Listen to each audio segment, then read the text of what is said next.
So I want to talk about the continuation of what I'd spoken about a few weeks before, which was this entity that kind of rose up when the Centurion blew up.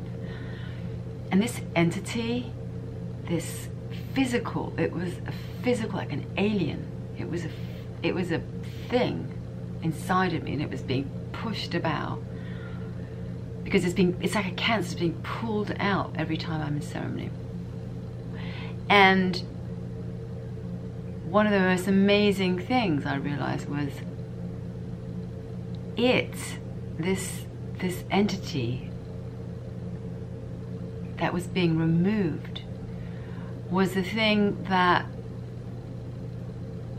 didn't want me to see what had happened, but not only that, didn't want me to know this one thing, that I hated them. I deeply hated my mother and my father. Now that's a pretty huge thing to say, because I'm supposed to be compassionate and loving. And my whole life, this thing had been refusing me the truth, and I'd had to keep trying to make them okay.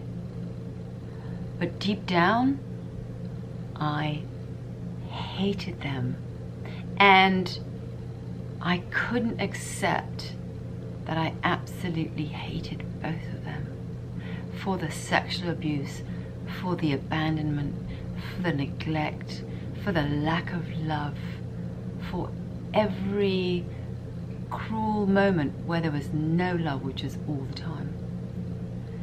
So I've accepted it.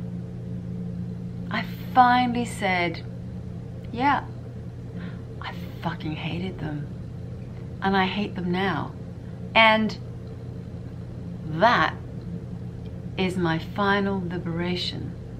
After all these years of having meditated, and the Kundalini, and the exorcism, and all the visions of torture, abuse,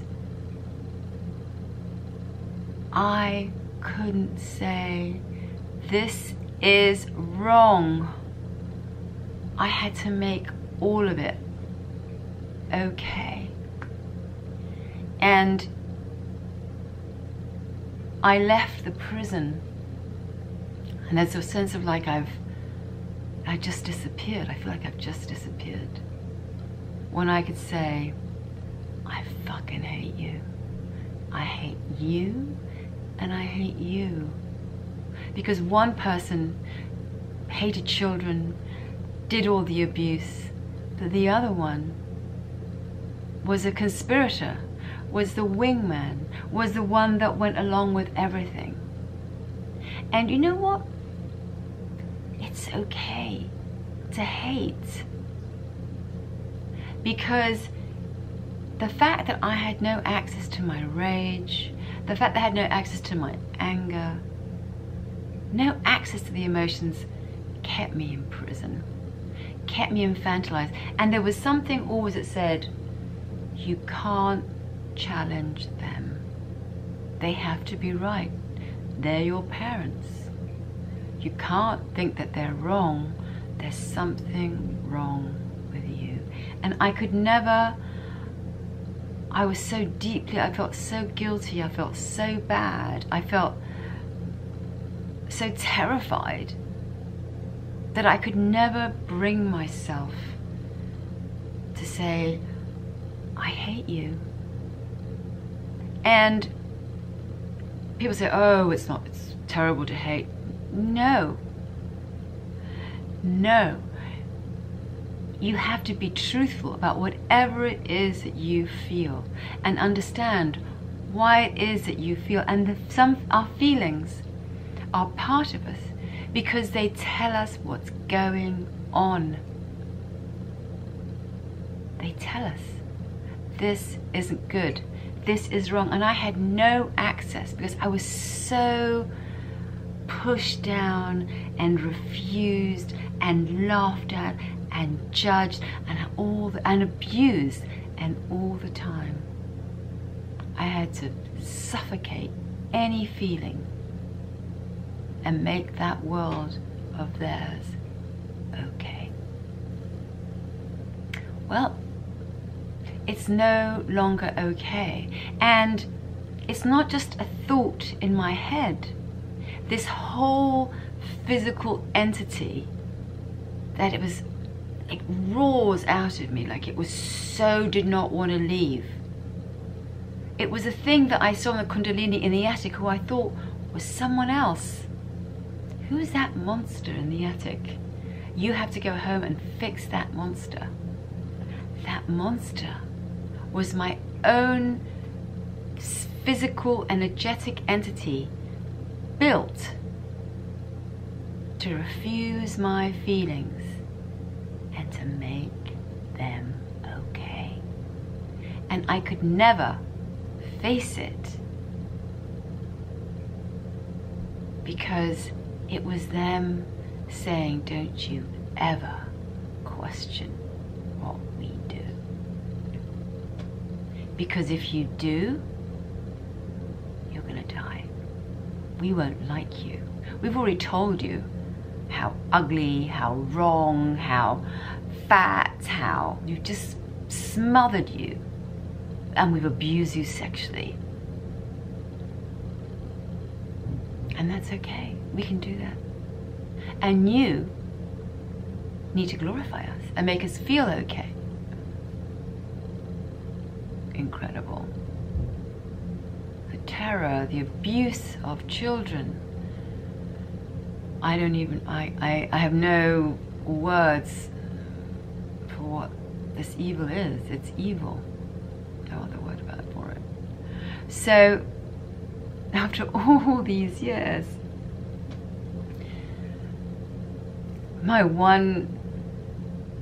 the key to my liberation is, I fucking hate you.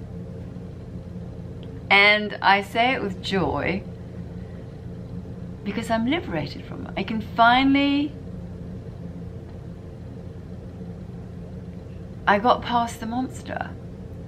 I literally pulled him down, her down, it's me. I literally went back in and refused to stop until it was pulled out of me. And I'm sure there's some, because it never ends, right? But there's this thing where I just feel like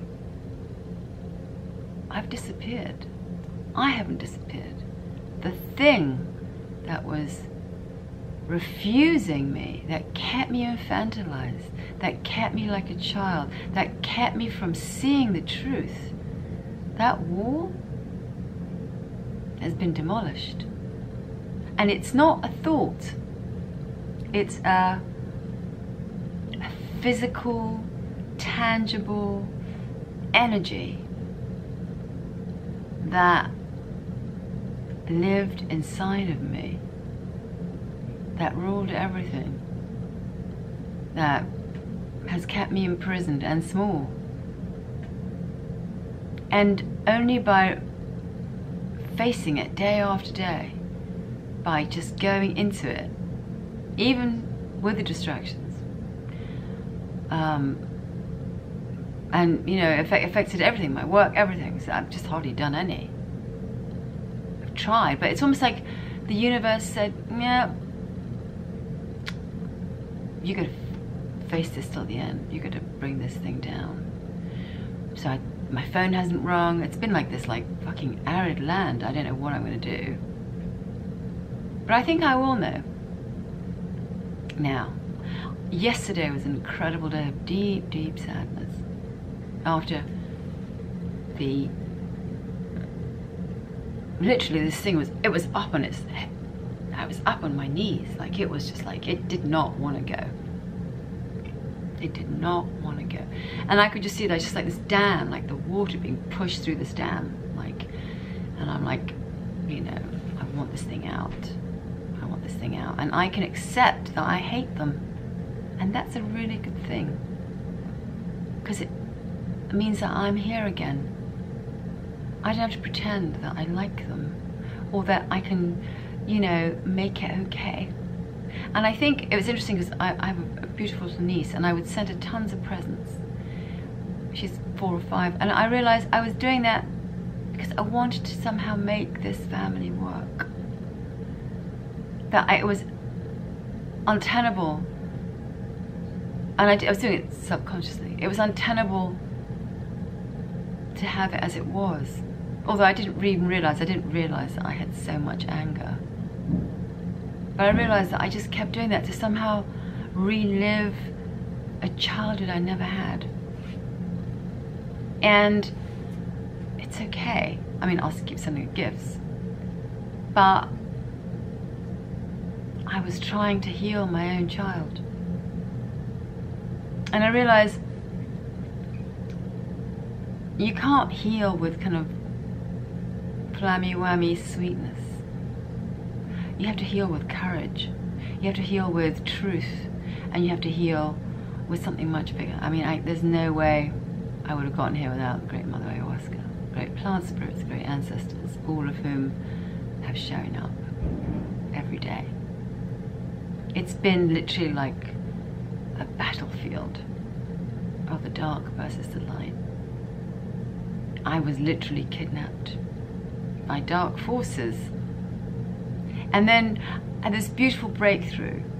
Well, I surf in Costa Rica. I loved going to Costa Rica. And then she showed me this moment where I'm in the car. I go to this place every year. Well, not this year, but most years. And it's so much fun. It's fun. The people that are there are fun. And I go out and it's fun. And she was like, you know what? You can have fun again. I was in the back of a car when I was in Costa Rica, and I just smiled because it was like a real, it was just real to me to go there and to have fun, to be in nature and to surf. It's like, yeah, you can have your adventure back. You can have your adventure back, you know? You can have life again. You can have your life back. You don't have to live in any more prisons. You can go do what you need to do. So, you know, as I said, I just disappeared somewhere. Something just died. I've accepted the feeling of hate. I've accepted the horror of them fully. And I'm comfortable with it. Finally. And I don't have to be part of it anymore. I don't have to make it up or try to fix it. Try to make it okay. I can accept it's part of being human. Darkness is part of the light. Sadness is part of joy, you know. Anger is part of happiness. I can accept those feelings and I can have them. I can own them and I can respond, because without feelings, you can't respond. And if you're silenced, and I see a lot of the stuff is around my mouth. Silenced, silenced, silenced. There's been a lot of movement, tons of it. I'm surprised my jaw hasn't been pulled out.